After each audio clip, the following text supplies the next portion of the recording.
Бул Алимовтер отбасы. Болот пен Мадина балалары және зейнеткер ата-анасы. Олар тату-тәтті турат. Ден саулықтарына да мұқият. Бірақ ауру аяқ астынан ғой. Сол кезде Алимовтер дәрігерге жүгіреді. Ал онда біреуінде кезек, келесісінде қажет маман болмай қалады. Ал жеке меншік клиникаларда қызмет көрсетумен дәрінің бағасы қымбат.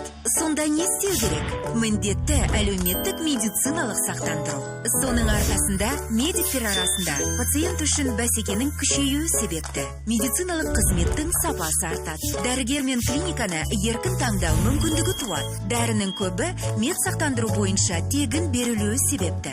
Дәріге қол жетімділік артады. Бұл қымбатқа түседі деп ойлайсыз ба?